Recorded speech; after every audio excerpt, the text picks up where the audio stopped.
From the Historyogi Podcast, this is Dave. When we think about Southeast Asia during the Cold War, we usually think just about Indochina and the Vietnam War. But British counterinsurgency strategies and engagement with nationalist elites in Malaya and Singapore also influenced America's anti communist policies in the region. Today, we speak to Associate Professor Ngoei Wen-Qing from the Singapore Management University about his book Arc of Containment. We discuss why Britain and America shared ideas on containing communist threats in Southeast Asia and how Singapore and Malaya managed the transition from British imperialism to American hegemony during the Cold War. So thanks very much, Prof. Ngoei, for joining me today. To start off, what motivated you to take a second look at European and US hegemony in Southeast Asia during the Cold War? Yeah, so thanks very much for having me, Dev. And you've asked a question that takes me back to my graduate school woes, actually. I was struggling to find a topic that would be sustainable and that I could really dig into. And as I was casting about, I'm going to just give a shout out to some friends and former students. Really grateful for them just saying to me off the top of their heads, have you ever thought about the story of Britain withdrawing from Singapore in the late 1960s? And the fact is that it occurred exactly at the same time as the United States was struggling in Vietnam. Isn't there a story here? And this was something unexpected for me because up to that point, I'd been looking at US foreign relations history actually in the Middle East. And I was actually quite interested in the Israel-Palestine conflict. I didn't expect to circle back to Southeast Asia. And so as I started looking into British withdrawal and US and Vietnam, I discovered, and of course it's been written about, that there was a lot of American anxiety that this only other white power, white country, was actually withdrawing at the same time, leaving them all alone to continue to hold the torch or hold the flag for Western civilization as communism started to gain ground, or at least perceived to gain ground in Indochina. And once I started digging into that, I found a tremendous number of documents. And this led me further back into the early 60s, into the 50s, all the way until I discovered that actually it seems as if when people were looking at the Vietnam War, which is probably the most heavily written, and some more critical people would say is a topic of US and Europe and Southeast Asia, as I started to look more and more into it, it would seem that people would look at precisely the documents that I was looking at, and they would zero in, obviously because their lens was quite Vietnam-centric, they would zero in on the Vietnam mentions, obviously French colonialism and its decline and everything. And yet at the same time, side by side, you would see Britain, you would see Malaya, you would see Singapore consistently mentioned as well, but these would tend to be sort of shunted to the periphery of any Vietnam-centric study, which is completely expected, right? But as I dug into it, the story just opened up and I was able to find that a kind of British, American, Malaya, Singapore narrative was interwoven with the Vietnam War story throughout.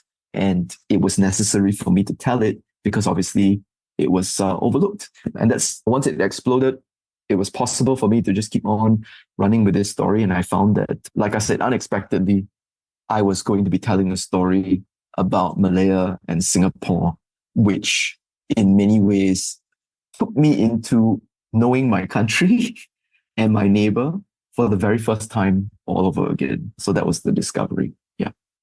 Why were the British and Americans so concerned about the Chinese diaspora in Southeast Asia after World War II? And what was the situation like in Singapore?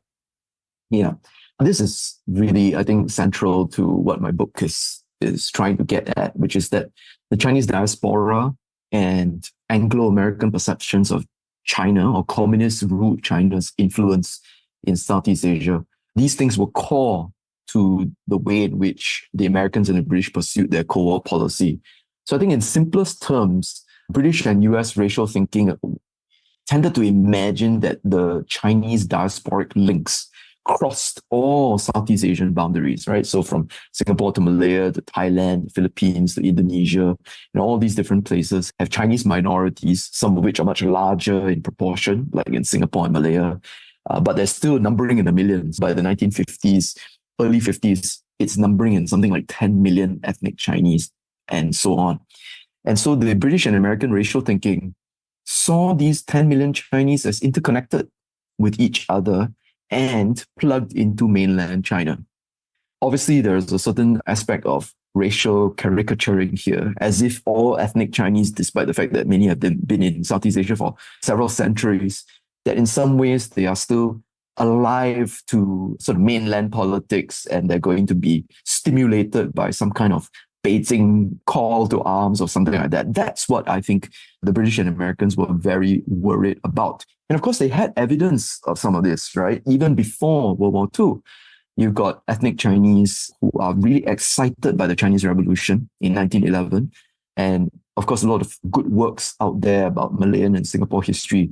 They document that there are mass marches. There's a lot of intellectual ferment. There's a tremendous evidence of disruptive potential because of a mass potential of a mass movement. And of course, in Singapore, you've got Chinese numbering at something like 75 to 78% of the population. They've come in. Majority of them come in over the 19th century. So the belief of the Brits and the Americans is that, well, these guys are not even a generation removed from what's happening in the mainland. One finger flicked by the mainland and all of a sudden these people will probably be, alerted and link up with each other, and there'll be a huge sort of Chinese diasporic menace that will cross all the boundaries across Southeast Asia. So that's what they were, I think, imagining. Of course, like I said, there's also evidence of prosperous Chinese, particularly Malayan and Singaporean Chinese, who are donating to the anti-Japanese effort from 1930s onwards. So it does not take very much of a leap of the imagination, I think. I mean, if we're going to be charitable, obviously, to the Western powers and their insecurities about the populations that are subject to them, that if a clarion call sounds in Beijing, surely everybody will link arms because there is a certain kind of ethnic affiliation or affinity that will just awaken all of them. And clearly after 1949, this gets even worse, right? Because the communist threat is seen as a kind of diametric opposition to Western capitalism. And of course, it doesn't help that the Malayan Communist Party is 95% ethnic Chinese. And of course, the Malayan Communist Party leadership made many claims that they're not really, after the fact, right? It's many years after the fact, they make claims that are not really connected to China. But a lot of their propaganda signals that they are part of a kind of worldwide Marxist movement. And none of this is to say that they were or were not actually linked to China, but the way that they represented themselves at the time spoke immediately to the prejudices of a kind of racial thinking, of strategy. So you've got the Malayan Communist Party that is conducting jungle warfare, and for a while they're actually quite popular with many ethnic Chinese who may not even be communist-minded in Malaya, right? There's a certain kind of knee-jerk anti-British type of thing. And of course, Malayan Communist Party guerrillas were heroes in some ways during the Japanese occupation. So it's almost easy to sympathize with them, which obviously freaks British and American authorities out. And of course, in Singapore, it's urban, it's not jungle warfare, but it's pretty clear that there are a number of CCP, Chinese Communist Party agents, who have come into Singapore. How many of them? How wide or deep their influence is, that I think is a little bit more difficult to be clear about. But they certainly claim credit, right? Through the Malayan Communist Party, they're more than happy to say that, oh, our graduates or our and everything are operating and steering in the Chinese cultural organizations, in the Chinese language schools. They are the forefront, or they're the vanguard in the communist language, right? They're the vanguard of trade unions. And so the demonstrations, the strikes that are anti-British, they immediately get smooshed together in terribly oversimplified and reductive ways. The idea is that, therefore, the ethnic Chinese in Singapore and Malaya are working with the CCP and Beijing. And so this interconnectivity that is assumed, there's ample evidence for it, for those who want to they have an axe to grind. There's ample evidence for you to make leaps of the imagination. And like I said, those leaps don't take much effort. And in the end, I think the Anglo-American concern is that this interconnected Chinese menace could overthrow Western power. I will say one more thing about this, which is that if we're starting to think, hey, this Chinese menace is entirely a figment of imagination, right? It can't possibly be that way. There's no evidence that it would ever operate at that kind of transnational level. Well, just prior to the Chinese Communist Revolution, we've got the Japanese invasion and occupation of huge amounts of Southeast Asia. And so from the Americans and even British point of view, but more so the Americans, the idea of an Asian menace pouring out of East Asia, linking up all the way through Southeast Asia, and just creating this long belt through the sub-region that is ethnically dominated by an East Asian threat. It's not far from a reality because they've experienced it, and they've experienced it in a very intense, humiliating type of way. So Japan, eventually, when it becomes an ally, gets replaced, obviously, by the Chinese threat. And the jump towards thinking that Chinese threat can just awaken all the Chinese along the way, that becomes almost too easy to imagine.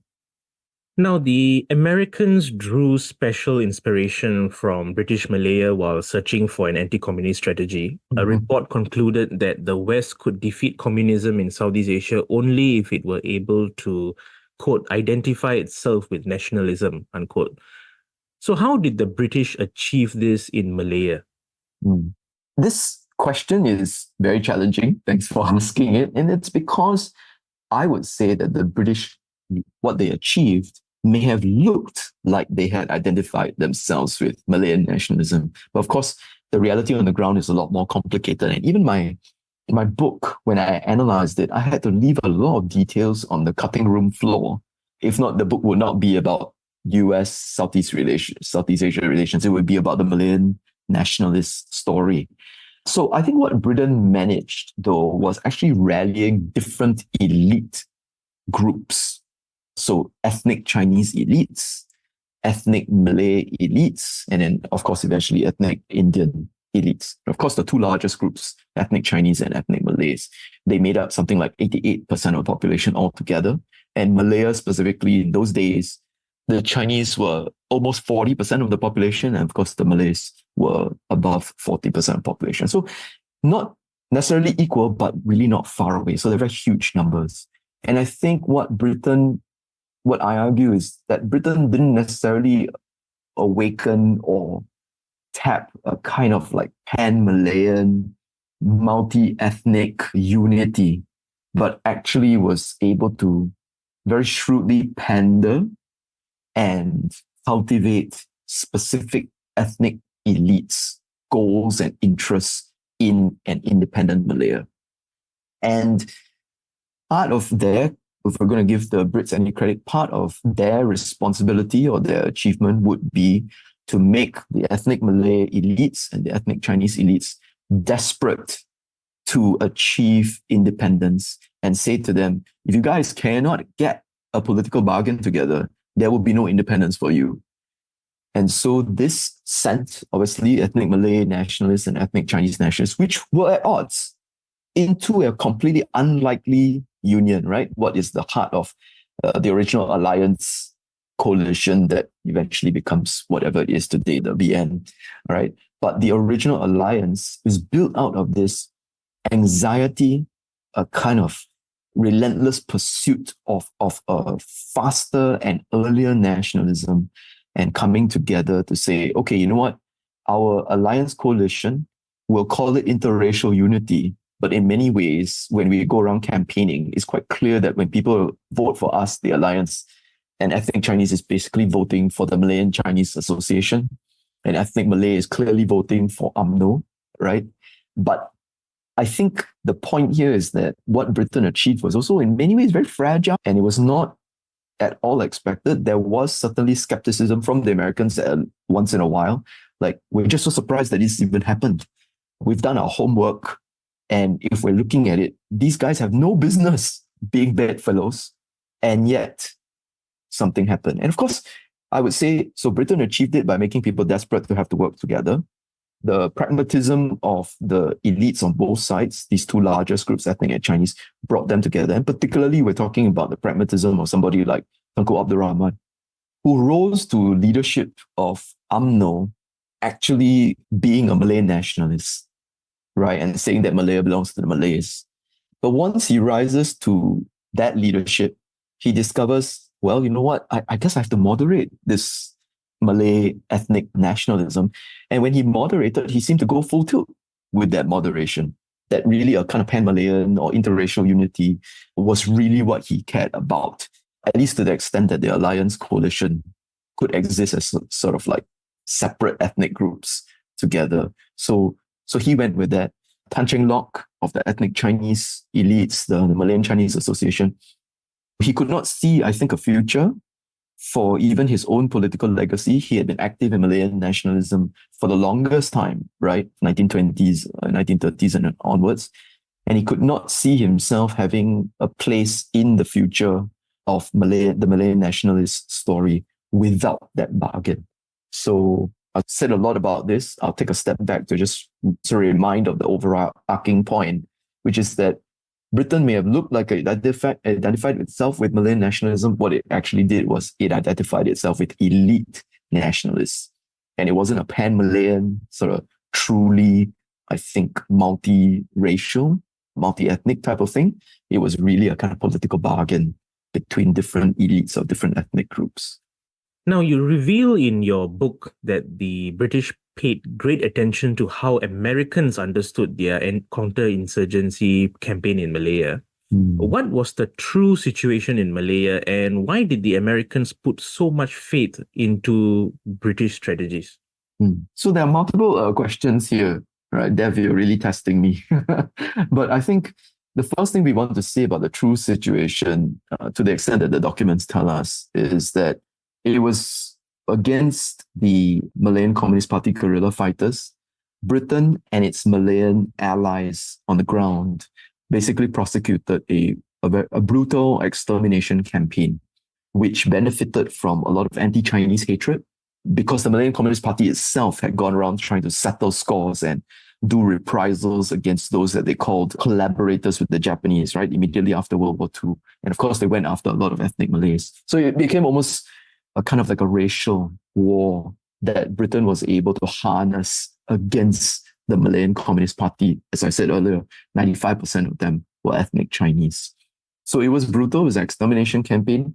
More Malayan Communist Party fighters were killed than even were originally in existence immediately after World War II in terms of the numbers. And of course, they were also beheaded because the British brought along headhunters, Dayak headhunters, and of course they used the decapitated heads to do their bean counting, as it were, right? The numbers of people that they had killed.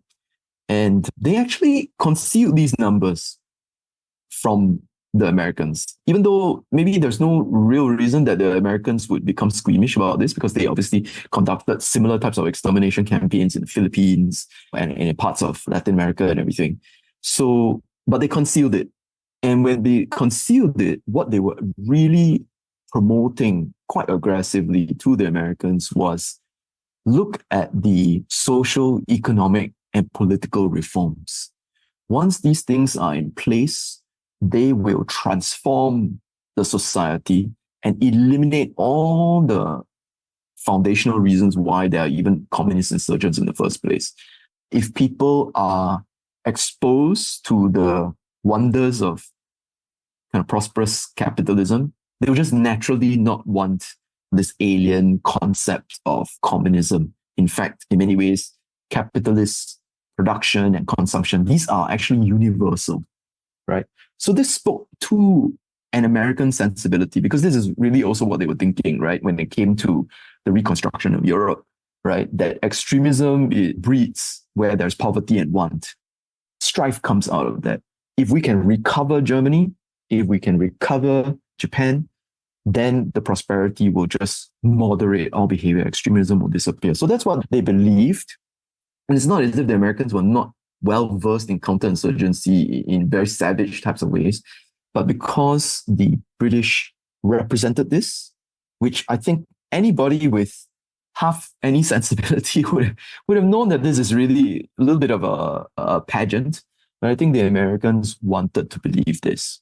And part of why they were more willing to buy what the British was selling is because I think, at least based on what I was finding, is the Americans were very admiring of the British. Of all the colonial powers after World War II, the British end up becoming the most tenacious. The French leave, the Dutch leave, and everything. But the British remain.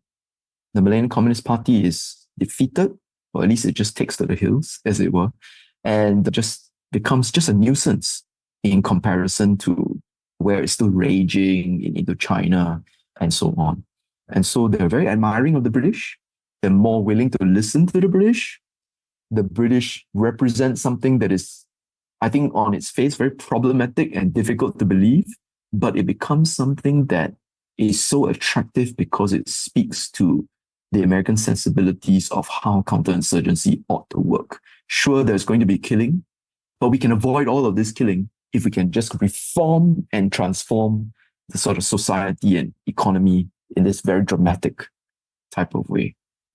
Now, you point out that the Americans were far more interested in the formation of Malaysia in 1963 than most people realize. Malaysia would, quote, complete a wide anti-communist arc enclosing the South China Sea. Why did they also view Malaysia as the best way to quash Singapore's leftist movement? Yes, and that was something that for me was a discovery too, right? That sure, we can say something about the British leaving Singapore, and that's just like completely strategic, and that was the starting point of my research journey.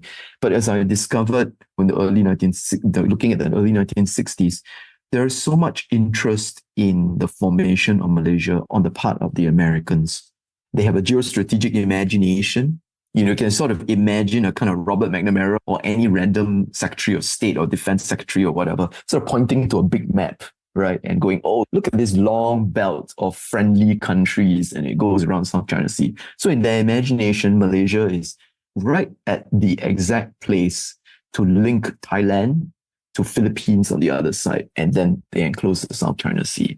So I unexpectedly found a lot of documents about this. And as I dug into it, the huge part of the interest isn't just that sort of map type of that picture that makes them all excited, but it's also a trust in the Prime Minister of Malaya, the Tunku Abdul Rahman, right?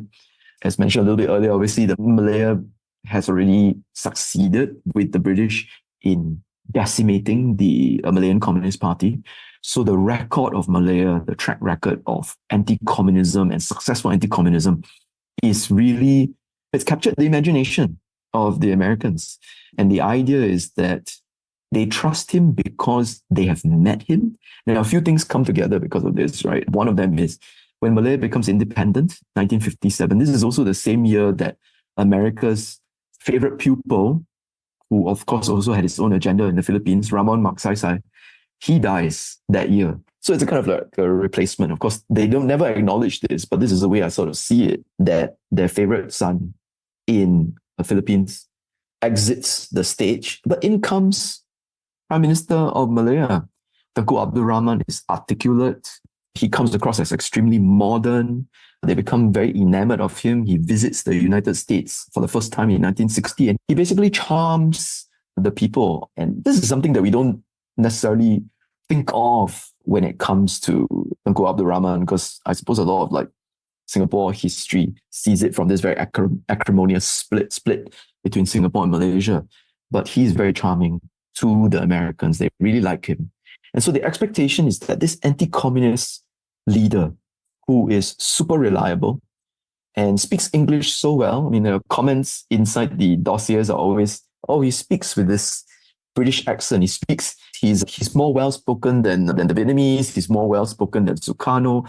I mean, he endears himself to them, obviously, because there's a certain kind of affinity between British culture and American culture. English is the glue that brings them together. And so the belief is, once Singapore gets absorbed into Malaysia, Malayan authorities will just snuff out what some of the analysts are calling the Singapore Reds. So there's some fear, obviously, of ethnic Chinese in Singapore, their links to China. Once they end up in Malaysia, Kuala Lumpur will just annihilate them in the same way that they destroyed the Malayan Communist Party. So that's the faith that they have in it. So, despite the focus on British and American strategies, you are also careful to include the perspective of Southeast Asian leaders who took advantage of America's support for anti-communists to strengthen their own power and relevance. So, with Britain withdrawing from the region in the late 1960s and early 1970s, how did Singapore's relationship with America evolve? I'll start by, when we talk about this Singapore-America relationship, I'll start by going, obviously, the Singaporeans wanted Britain to remain. There's a certain predictability to it. Singapore foreign policy was largely conservative, right? Because the Singaporean political elites were largely leaning towards London. There's a kind of cultural affinity. Many of them are educated abroad in the British tradition and the system and everything. They would have wanted the British to remain because there is a certain track record that they at least know, even of course there's a blot, even though there's of course a blot of Britain surrendering the country, but at least they know it. Another part of it is they would have wanted the British to remain to be in touch with Western capital, right? Singapore as a sort of like a global trading type of hub and everything, would have wanted to be in touch with it. Britain would have continued to keep that door open. And of course, it was a practical necessity. We know that the British bases in Singapore accounted for, and the estimates are problematic here, right? For sources at the time, say that maybe between 30 to 40,000 Singaporeans were in connection with the British bases. But much later, in around 2015 or so, Singapore Prime Minister Lee Hsien Loong says that up to 100,000 odd livelihoods were in some ways connected. So there's a huge number of people that are connected to Britain. So they would have wanted the British to stay, but of course the Brits refused, became increasingly bent on leaving. And so I would say the Singaporeans chose very early, Singapore political elites chose very early, by around 1966, despite Lee Kuan Yew's outburst in 1965 against the Americans, right? And for those who are interested, they can dig into this. There's a conference and goes, the Americans are terrible and they tried to turn an asset against us, etc. And they tried to bribe me and everything. So he says this, despite this outburst in 1965, by the next year already, they are mending their relations. And so, as I can recall, even American analysts are looking at Lee Kuan Yew's outburst and going, this outburst is a performance. He may or may not believe that personally, but he's doing that to represent a certain kind of non-aligned credentials and burnish those credentials before he eventually then leans towards us. And so they're already suspecting this, and indeed, that's kind of what happened from 66 onwards. Singapore inks military procurement contracts for the Vietnam War. And so Singaporeans are supplying, and they're not supplying weapons, but they're supplying all kinds of other things that are associated with sort of like the military campaign in the Vietnam War. And as the CIA points out, by 1967, this is just a year later, by 1967, this amounts to 15% of Singapore's national income, that the military procurements. And just for comparison, the British bases amount to about 20% of Singapore's national income. So there's a considerable amount of Singapore's national income that is attached to activities that have to do with military expenditure of some type, or 35%. So, and of course, by 1967, when Prime Minister Lee Kuan Yew visits President Lyndon Johnson in the US, he actually writes him a private note after the visit and goes, "You have our unequivocal support for your efforts in the Vietnam War." And I think this is practical. They're looking for a new, reliable Western power who will replace the vacuum that the British will leave behind. This is an ascendant power anyway, despite the kind of growing doubt about what's happening in Vietnam. It's an ascendant power, it's the richest country in the world. We just need to convince them to stay in this region, and our connection with them will have to become stronger and stronger. I mean, I'm sort of vocalizing on behalf of a kind of Singapore elite, political elite thought. And so Lee Kuan Yew becomes an apologist for the Vietnam War. He's able to express it as an Asian leader, and Americans really appreciate it because he's so eloquent. He's a charismatic speaker. It really blows people away when he's able to make it appear that Singapore is not aligned while saying, actually, we need to support what is happening in Vietnam, like it or not. grotesque as the war effort is, we're not going to back down. Otherwise, the communists will come pouring into Singapore. And of course, in dramatic fashion, Lee Kuan Yew is quite expressive about this. He says, and then they'll have me by the throat, or I will be hanging in the square, or something like that. I think these are the various images that he provides in the apology for the Vietnam War. And so over time, 1970s, 1980s, they come together more and more deeply. American investment in Singapore by the late 60s is growing by about 100 million each year. And of course, it just deepens. And I think we will need to write a further history, because my book, of course, closes the story in around 1976, 1977. But the next chapter needs to be written about the 80s and the 90s, the Singapore relationship with the United States immediately after the Cold War, during the War on Terror, and of course, into the present, and so on. To conclude, how would you assess the long-term impact of the Arc of Containment in Southeast Asia? Yeah, so thanks for using the phrase Arc of Containment, which is, of course, the title of my book. I think here's where obviously historians start to get a little bit nervous, right? Where you start to do a bit of gazing into the crystal ball and everything. I think one thing that is curious about the long-term impact is the strange invisibility of American predominance. And that is because the pro-US or anti-communist countries that I write about in the Arc of Containment, right? These are the ASEAN countries: Singapore, Malaysia, Thailand, Philippines, Indonesia, of course, joining the Arc of Containment after the massacre of the Indonesian Communist Party mid-60s.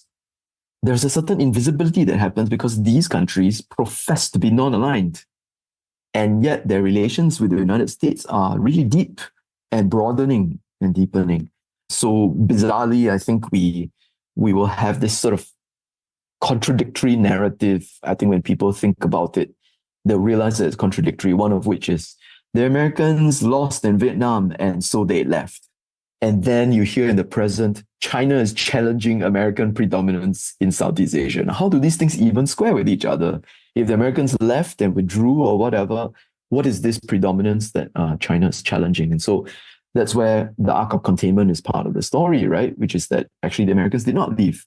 And not only did they not leave, they actually, in some ways, bedded themselves down, right? They got even deeper into the region, and regional heads of state wanted America to remain. In fact, as the Vietnam War started to go south, the nations, the states that made up the Arc of Containment really wanted America to stay. So one part of what I would say about the long-term impact is this strange disconnect that people, I think, continue to carry around, which is that there is no Arc of Containment, I guess, and that yet China is challenging the Arc of Containment.